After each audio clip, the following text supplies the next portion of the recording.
And we are live. I am gonna check just to make sure that we're live. I always get confused with StreamYard if we're live or not. Hello, hello, You know what? everyone. Hello, and welcome to the Flawthentic Me web show. I am your host, Sunny Lamba, and I have beautiful Queen Lonaj with me. Welcome. Thank you so much for joining us. Hi. Thank you for So, having me. I appreciate you so I much. am so grateful for you. So grateful that you're here, and I can't wait to share your story and just everything that you have to say. I have been following you for a while, and it's just so deep and so amazing stuff. So I can't wait to share that with with our viewers here. Let me just introduce myself. I am your host, Sunny Lamba. I am a mom, a business owner, a transformation coach, and I am the creator of the brand Flawthentic Me. I help women transform themselves into their authentic self so that they can truly love themselves and shine and sparkle and become the power that they're supposed to become. And today we have an amazing, wonderful guest with us, Queen Lunaj. Wow. She is a spiritual coach and an intuitive reader. And I'm going to just let you take over and tell us. So let's start with tell us what you do. That's what I really want to know first. So, what I do, what don't I do is the question. I am an empathic intuitive reader. I use divination tools such as tarot cards, oracle cards. I'm a crystal healer. Um, I'm also a spiritual lifestyle coach. So, my purpose is to help women tap into their spiritual gifts, get closer to their higher self so that they're able to limitlessly manifest anything that they desire because you are limitless and you can create your reality. It's that simple. So using, my spiritual practice is what pushes me. So I'm all about that. Oh wow, wow. Okay, so you told me from pulpit to ancestral altar. What does that mean? I'm sure that's what everyone is wondering. What does that mean? So I grew up Christian. I grew up Christian and church single Sunday, and it never sat with me. So, knowing that we do have ancestors and spirit guides on the other side that are guiding us and wanting to connect with us, I was shut off from that part of me until I went through a tragic event with my daughter. My daughter ended up passing away, and that really shifted my perspective in regards to spirituality. So I started questioning everything, I'm like, is this, there's more than this. So Mhm. from there, going on my spiritual journey and getting into meditations and the crystals and herbs and remembering where I came from, I got into ancestral work. Mhm. And from there, like truly connecting with my ancestors, it man, things have been crazy since then. The synchronicity and everything. So that's what that means. So I'm at my ancestral altar every single day. I go to them for everything, for guidance, for every single thing. And all you have to do is let them in and they answer. So that's what that means. Wow. Wow. Sorry, I think we lost your video a little bit, but we could hear you. So I heard everything, but I did lose your video. Um, Awesome. so let's talk about. I didn't know this part of your story, so I just want to talk about that a little more, if you're okay with it.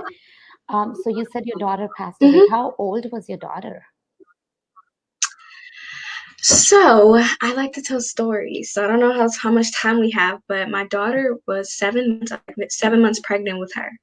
Okay. I got pregnant with my daughter when I was 18 years old. My husband, who was my boyfriend at the time, we got it, and it was our 20-week ultrasound. And we're excited. We want to go. Looks like get there, and during this time, the pregnancy, I'm throwing up. I'm sick. I can't keep anything down. We didn't know. I just thought it was regular. So we get there, and they're like, "You guys need to go to the hospital." And we're like, why? Well, your daughter sees fluid in her lungs. we're young. We don't know what this means. So Yeah.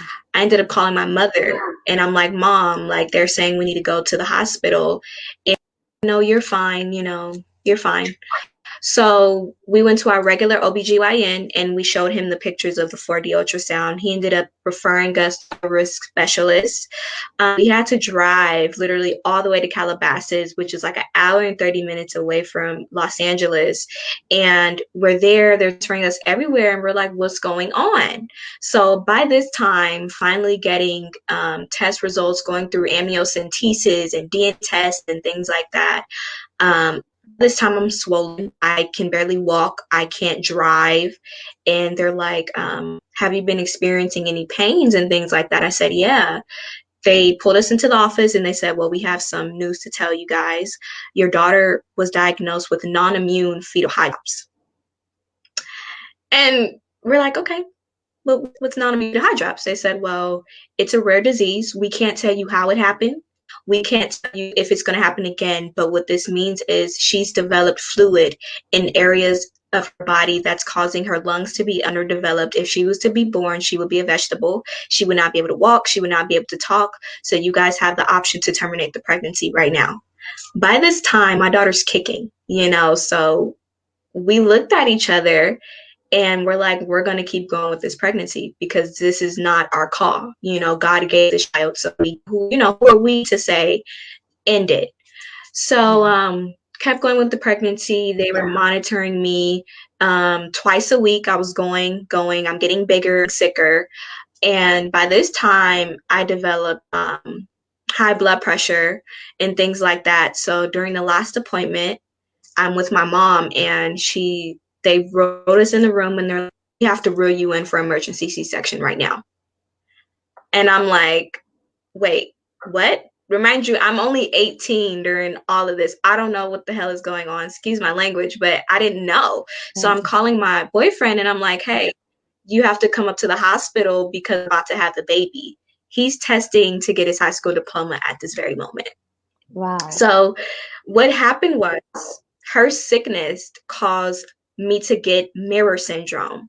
So her sickness, I was mirroring everything that she was going through. So while she was getting swollen, I was getting swollen. So it caused my organs to shut down. So they said, at this point, we have to save you. We can't worry about her because your organs are down. I'm terrified. I'm praying throughout this whole pregnancy. I was praying. I was going into churches. I was doing everything I thought I was supposed to do. They reel me in, get me all ready for a C-section. And as I'm on the table, they're cutting me open. And all I hear is beep, beep, beep, beep, beep, beep, beep, beep. I'm like, what's going on? Beep, beep, beep.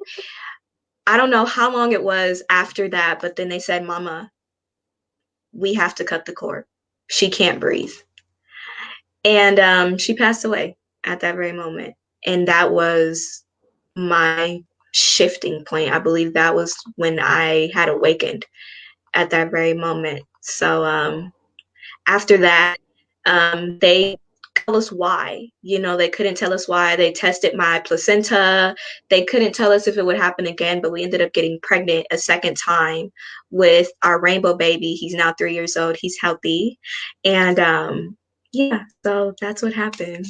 Wow. That must be so difficult at that time. It must be really, really hard. I It can't was even, it was yeah, difficult. yeah. I can't even, Yeah, like it you were was really telling me hard the for me. story and I was just getting goosebumps as you were sharing that. It must be so hard because, you wait for this baby the whole time and everything is happening so fast and it must be so difficult. But Yeah, and anything that happens in life, we take that and we can go down or we can rise. And I see that you chose to rise with that. And that's just yeah, so powerful. And now you're helping others. You're helping everyone else with this, with their, stories, and you're helping them deal with life, right? Wow. yeah, So you have a 3-year-old now, and you said he's healthy. That's amazing. That's so awesome. yeah. So you said that at that moment it was your awakening. But I'm sure you went through some kind of pain. Like, how did you deal with that pain? How did that process look like? That process after that looked like sitting in my room, questioning my purpose, sitting in my room, crying, trying to kill myself because I did try to kill myself. Um, but I'm still here. It was me taking it day by day. I would see women, so many people around me ended up getting pregnant, and I just would cry. I would hold their baby and just cry. And it was a day-to-day process. It took me running to counseling. I just started questioning everything at that point. I'm like, no, like I can't, like there's more than this. Um, so then I ended up going to college. I wasn't happy. I wasn't happy. And I'm like, I need to go. I need to go. Like I was being forced to spread my wings at that point, because I am the youngest in my family. So you want to make everybody happy, but what do you want for your life? So that's where I was after that. And I ended up moving 1,340 miles away from my family to a whole nother state, freaking Mhm. terrified. But Spirit was like, it's time for you to go.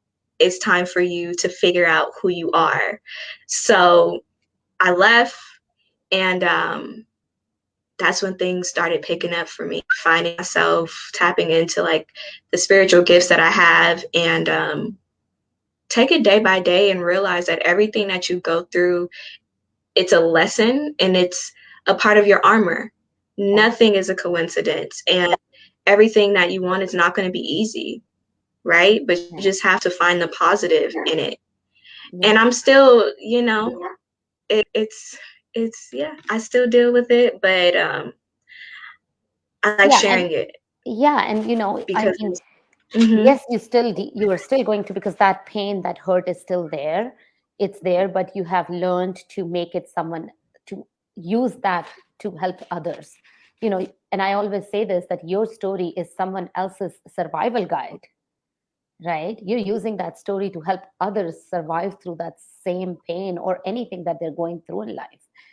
And that is the power that you chose to become today, right? You chose to become this queen who's helping others now rise above their pain. actually, Yeah, that is so powerful. I'm just so mm-hmm, speechless. I'm listening to you, and it's just, wow. So, your boyfriend of that time, he's now, you said you married him, right? mm-hmm, Yeah. So yeah, yeah, how did he deal with the whole thing? Because I know men usually put their emotions, like they tend to shove their emotions down and they don't deal with them. So how did he deal with the pain? And was there a time where you had to like really help him as well with this journey? yeah. He was very. My husband's a Libra. I'm a Cancer, so he's very just Valor in the beginning. I didn't see him cry, you know. Yeah, I didn't see him cry. I didn't see him express anything. He's the type to deal with it within himself. Um, so then it turned into anger. It turned into wanting to fight. It turned into all of that. And we had to sit down and realize, like, hey, we weren't ready at that point, you know. And it took him years to cry.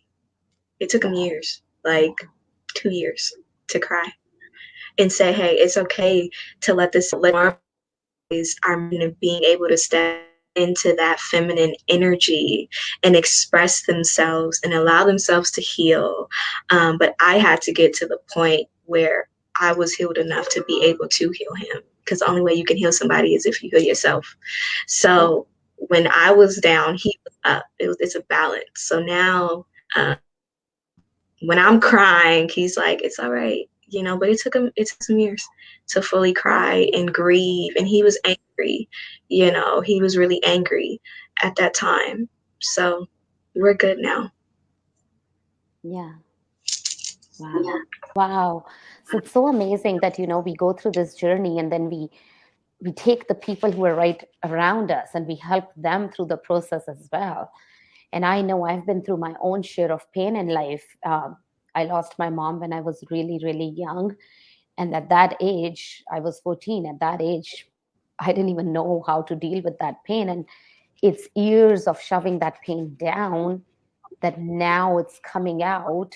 And it's all those, well, not now, but my last 3 years of self development journey, all that pain has come out. And I've cried a lot, a lot. And now I'm able to even talk about it without crying because I couldn't. One time on a live, I tried to, even just the moment I mentioned that I lost my mom, and I just broke down. But now I'm able to talk about it without crying. So it's just eye opening to see that what pain can do to us, but there is ways that we can actually, rise above it. And that's exactly what you've done. So Yeah. tell me about your group. And Tell Okay, go ahead. Sorry, you were saying something. so, oh no, I was just going to get off topic when it comes to ways that we can allow ourselves to heal and grieve. I was going to get into the chakras and things like that, but that's like off topic. I can No, talk about we that would forever. love to So, hear that. I would love to hear that. Like, seriously. Yeah. okay. So, of course, like my spiritual journey has helped me heal my inner child and open up those parts of me to allow me to grieve. And it took a minute. So we have about 100 or so chakras within our whole body, but we only recognize 7, which is the root chakra, has a lot to do with your foundation. The sacral has a lot to do with the womb, divine feminine energy, the solar plexus, your confidence, your creativity, and then you have your heart. Your heart, that is where allowing yourself to grieve, allowing yourself to forgive, allowing yourself to be open to give and receive unconditional love. So when that is blocked, and oftentimes it's blocked because we were never shown that it's okay, to cry. It's okay to be angry sometimes. It's duality. You have to take the good with the bad. So oftentimes our heart chakra is blocked. And when it is blocked, we're withdrawn, we're isolated, chest pains, and things like that. So one way, if you're dealing an imbalance, allowing yourself to just journal, do something, or a burn and release ritual. Everything that you want to get out, you can't keep it in, because then you'll begin to develop health issues. Seriously, your emotions and your thoughts can be toxic to your physical body. So that's just a tip. Yeah. Wow. Wow. So that's perfect that you gave that tip, because I want to talk about your group and where our viewers can actually connect with you and maybe get tons of tips like that. So tell me about your group and what are you doing there? What is it all about? So I have a Facebook group called Manifesting Queens. Right now we're at 4.3K members. Wow. And if you're on your spiritual journey, new to manifestation, you're realizing that you have some spiritual gifts, because we all have them, right? It's just you tapping into them. Yeah. You can find me over there. We uplift each other. We have coaching, we have live readings. It's a really nice space to be. There's no drama, there is no discouraging, because we all are on our different walk in life. No matter which shade you are, what you believe in, who you believe in, we are all connected in some way. So you guys can find me over there, because I would love to have you. Yeah, I haven't been a lot in your group, but whenever I do pop in, I'm like, it's tons and tons of value. So what I'm going to do is, anyone who wants to connect with Queen Lunaj, I will share the group link in my comments after the live is done. I'll put it in the comments so you guys can connect with her. Um, Tell me what the future looks like. What are your plans? Like, just in general, what does the future look like? Future. I see on the road with my family. We're working on a baby girl this year. So 2021, I am manifesting a healthy baby girl. We're going to be on the road traveling. just healing. And I want to inspire as many women as possible by using my story. And that's it. Wherever spirit takes me, I'm open to receiving all of it. And I'm down for the ride. The best human experience ever. Yes, I love it. I love it, love it, love it. And you know what? That baby girl, she's already there. She's already there. You just have to manifest her into the Yes. physical world now. She already exists in the spiritual world, right? So you just have to manifest her in the physical world. And I can't wait to see that journey and see your beautiful baby girl. That's going to be so amazing. Um, Susan says that I would love the link. Yes, Susan, I will drop it in the link in the comments after the chat. Thank you so much for taking time. This was so beautiful. At the end, what would you anything you want to share with the audience? You want to give any tips or anything, or just in general? Yeah. So understand that if you're in a dark space or you've been through the worst, there's always light at the end of that tunnel. For example, how is a diamond made? A diamond is made out of pressure. A diamond is made out of struggle. But you have to choose your story. You have to choose your journey and never put limitations on yourself because you are a limitless divine being and you walk in your power. You hold your head up high, you put your crown on, and you go for whatever it is that you want. And speak life into yourself, life into your situation, And yeah, I'm so grateful to be here. And I love you, sending everybody so much love, so much light, abundance, peace, clarity, ashe. And thank you. Thank you so much. Thanks for joining me. Thank you, everyone who watched. If you're watching a replay, let us know so that we can give you some love. And I will share the link, as I said. And please go follow. You can find her on Facebook and in her group. Um, Susan says, looking forward to seeing pictures of your daughter. That's amazing. I can't wait for that as well. Um, Yes. yes, thank you. Thank you so much for joining me. I really appreciate you. And guys, all these videos, the Flawthentic Me web show, all the interviews, you can find them on YouTube. So click on the link in my bio and go subscribe to my YouTube. And I will see you guys next week. Until then, stay Flawthentic.